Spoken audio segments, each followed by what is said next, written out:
Hey everyone, Rascal here. And Mama, welcome to our podcast. Today we're covering Pokemon Sun and Moon. Oh my gosh, we're near the end! Holy cow.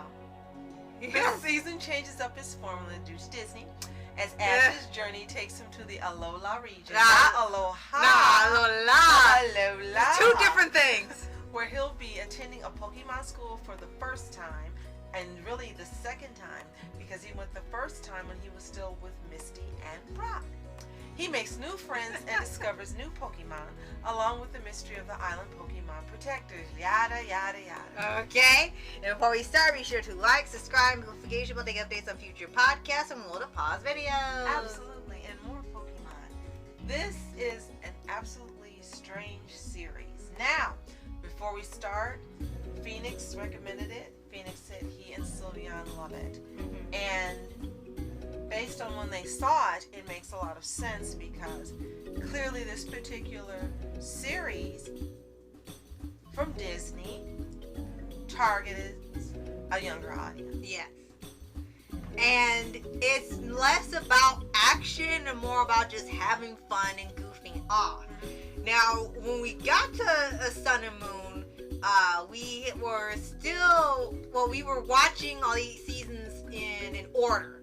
And when our service took off all the seasons as we were approaching, near the end, we were kind of at a loss. Well, how do we keep watching Pokemon then? So we went to Netflix and saw they had all 3 parts of Sun and Moon and started to watch that on there until we were able to pick up where we left off. Especially since we learned that this was exclusive to Disney, and the Pokemon company does not even consider it to be a part of their franchise. Yeah, I was so shocked. We can be safe watching this outside of the rest of the series, knowing that in their minds it's not even connected. Right. Now, what's funny is they did have Brock and Misty come, Mm-hmm. and they had they went back to the Unova region, and I'm thinking of Journeys. Never mind. Well, people. they still let's continue.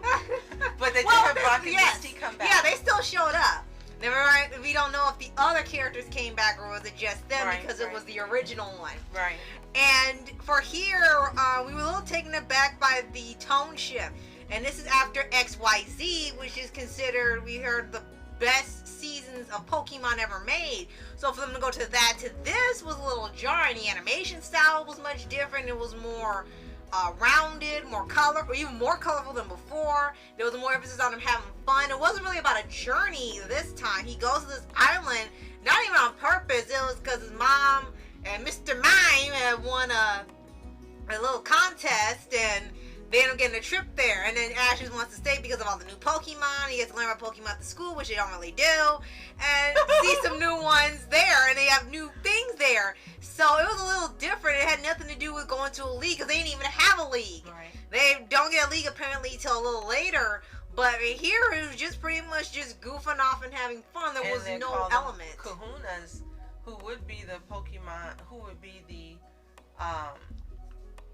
what do you call them at the different... The trainers, yeah, the gym leaders. The leaders, right, instead of the leaders. I was going to say leaders and thought, no, but the leaders are called Kahuna. Yeah. And the Kahuna don't have, as you said, a place to be. They just train them here and there, and then it's time for a final battle. They go to a sacred place, and then that's what they do. Outside. In the outdoors. And they adapt more of the Hawaiian culture and history into Pokemon. Sorta. So much so that it's almost like, why'd you bother even calling it Alola and pretending it's not Hawaii? It is Hawaii. You literally took just about everything the Hawaiians do and did in their history and applied it to this new region. So just say Hawaii. Sorta, yeah. It's Disney. What do you expect? Yeah. That's Disney's trademark. Remember, Artemis Fowl. And when they do this, there's also more changes than just that. There isn't like constantly traveling to a league and getting all the badges. Here he has Z crystals and Z badges, and when he gets them, he can power up with his Pokemon. And I call it the Poke Smash because that's what it looks like when they power up together. They have little adventures like entering contests, helping little Pokemon here and there. And also, instead of meeting friends as he travels, he meets them all in Alola. Yes, at the same time. And they all pretty much after the beginning of the the series from the beginning, I'm sorry, season 1, from the beginning to the middle, he's kind of just getting to know them and they're getting to know him. And then from the middle to the end, then you see that they're spending much more time together and they now consider themselves to be friends. And yeah, this is really different from any of the other Pokemon, from the original Pokemon series. Right. Very different. Another thing that's different besides that is with Team Rocket. Now, thank God they do not act like assholes like they did back in Black and White. They're not doing that now.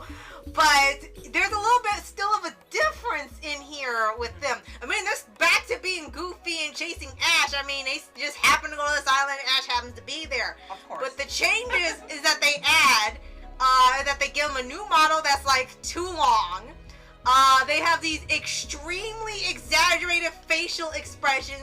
The animation style changes if they're in shock or something, and it looks really strange. It's almost like they wanted to imitate anime, but not be anime. Right, like, but you're already and not anime. pay the price of having authentic anime. So you can tell that it's really not anime. And none of the expressions look anime. It looks odd. Right, it's just like they created their own different animation style. Well, good for but you. It's not anime. Well, good for you. You created something no one else did and probably won't try again. That's true. And then they also have this thing called a Beware. They got a bunch of new Pokemon here with very odd sounding names. There's even a point where they have one that's called like Sandghastly or something. It's like, why?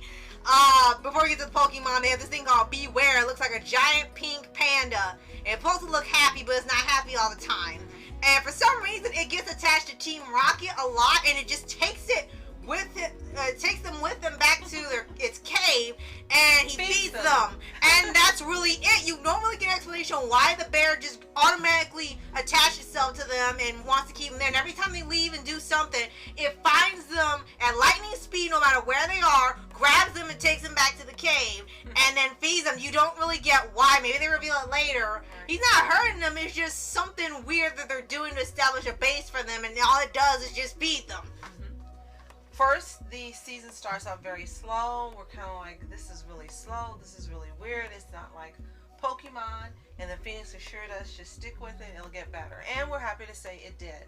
From about the middle to the end, it did get better. You did get some excitement. You did start having sort of battles. Yeah. And then they were having adventures and looking for Alola rare Pokemon and different things like that. That's before we get to the characters, we definitely gotta mention about the Pokemon. Right, and then of course you get to the last few episodes where you have Brock and Misty, which excited us greatly. And yes, they look different. Suddenly Brock is very short like the rest of the kids when we know that Brock was the only adult that was traveling with them, so that was kind of odd. And Misty and Ash have a battle. Yes. And Ash beats her, but not without a really good try from both sides. Right. So yes, it did get better from the middle to the end, and we are looking forward now to seeing season 2. So those are some positives and some pluses we do like about this unique Sun and Moon series that's only exclusive to Disney. Right. And the thing that I'll talk about next before we get to the characters is the Pokemon. This one introduced, of course, some Pokemon you've seen before, but then they started getting like Alola region only, which was fine until you started hearing some of the names, started giving us flashbacks to Black and White, where it was like, wait, that's a Pokemon? This is a Pokemon? Sand! They had a blob of sand was Pokemon. That is the worst Pokemon ever. I'm sorry. I know that we haven't watched a few more of the seasons, but to me, a Pokemon with that sand with a shovel in his head is the worst idea ever. Right, that one that looked like a seal, which was fine. If they had some like Hawaiian themed ones or tropical ones, it was fine. They had one that was a giant anchor and a steering wheel. That was a Pokemon. It was like, well, okay, did you run out of ideas? Did you start looking around your house for Pokemon? And then you have it was almost like someone said, you know what? We have to pay people to be creative. So just start picking random objects and giving them personification and we'll follow Pokemon. Right? And then another thing they added in here was, besides that, they had Alolan Pokemon. Yeah, they have a Pokemon specific there, but now they have like variations of the Pokemon. We've had where they could have 2 different evolution forms, but now we have Pokemon that specifically Alola region. If it's hatched or raised or evolved in Alola, it looks completely different from the one you see everywhere else. Which means now, thanks to Disney, we have to see a different version of every region of every Pokemon so we can sell more toys and trading cards. So it became a little confusing on why they even did that. It seemed like that was a bit of overkill. I was like, wait, you got a Alola region of this one Pokemon, but you already got that. You already trying to figure out the evolution forms and the size and the power. You gotta make them keep up with that too. And now let's get to characters. Yes. He has 5 new friends. Yes. You have Kiara, who's in charge of the fire types. You have Sophocles, who's supposed to be the Brainiac. Lily. You have Lily, who's afraid to touch Pokemon for reasons we don't know yet as of watching season 1. You had, what's the other girl's name? The green-haired girl? Mallow. Mallow. And she's in charge of more of the, I think, the grass types. And then you had one that was the blue-haired girl. The Nagisa ripoff. Yeah. I forgot her name, unfortunately. I read everyone but her. Let us know her name in the comments below. Because there were quite a bit of characters in here, and they're always in, so there was just one I forgot. So I think she got as much screen time as the others. But so. she's in charge of water Pokemon. Yes, and she's got the little seal one. So. And then you've got the professor who looks like Professor Oak, who is his cousin. Yes. I think it was Birch Oak, and his little thing is that he mimics the looks of other Pokemon while he does puns on words all the time, which we abuse the animation budget all the time. He already got the weird expression looking hyper realistic, or Ash turning into a stone statue on a Easter Island. So now we got him. And then you have a tiger ripoff from Tiger and Bunny. Right, Professor Kotetsu ripoff. Yeah, Professor Kukui, and it's like, you sure you're a professor? And you just sure you want to call him Kukui? Right, it's like, who thought of this one? Yeah, I could think it was Wild Professor Tiger at that point. That's all I want to call him. And then, an extra characters they had that weren't humans, they had, besides the Kahunas, they had some Pokemon in here that got some character arcs. They had a Litten, which ended up being a little sad. It was actually being taken care of by a giant Stoutland. And apparently he was really, really old, and he was training how to use his fire powers. And at first it just seemed like, okay, he's just a little old, and they're just putting him in different places so he can get food. And that was the whole reason he just kept going back and forth taking food. But without, like, you know, with censorship, they kind of, how he joins Ash is that Stoutland eventually passes on, but you don't ever see it. It's you inferred, just, yeah, but you don't show it, right. Which is another indication this was targeted toward a younger audience. Yeah, and it's just one minute he's there to go to sleep, and then in the morning he's evaporated. That was it. You don't ever see what happened to him, and that became more emotional episode, and then eventually goes with Ash, as you know he can trust him. Right.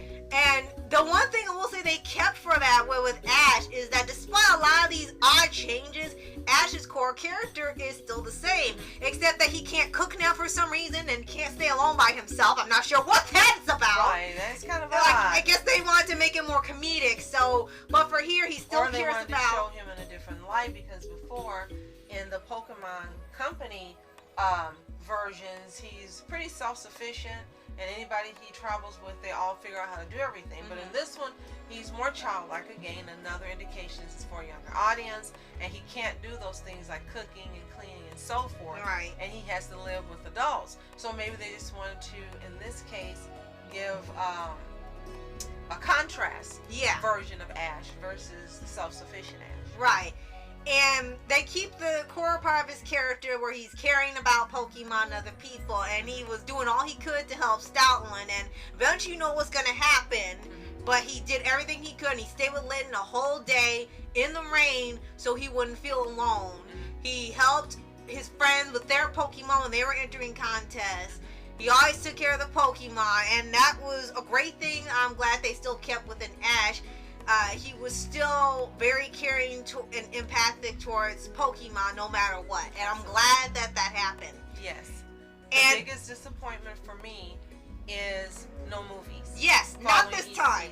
Yes, this time there is no movie. We know that they are following an alternate timeline. Like, what if the events of the first episode were different, and you know, he didn't meet Brock and Misty and these other people. He met other characters, had different adventures without having traveling companions. So we have seen these other movies like The Power of Us and I Choo Choo Choose You in separate podcasts. Right. The new one that comes out that we have not Mewtwo. seen, yes. And the only one we have not seen yet as it comes out of recording this is the Coco movie, which is still part of the alternate timeline, not connected to Sun and Moon or Journeys. Right. So hopefully we'll see that very soon once it's released. Right. So if you have seen Sun and Moon, either the first season or the entire series, let us know what you think in the comments below. If you haven't, it's available on Netflix and Hulu. Yes. So take a look and then let us know what you think as well. Right. And be sure to like, subscribe, notification bell to get updates on future podcasts and World of Paws videos. And seasons 2 and 3 of Sun and Moon. Yes. So thank you so much for watching. I'm Mask Entertainment. And I'm Mom Entertainment. Have a fantastic day. Peace. And reporters sitting flashing lights.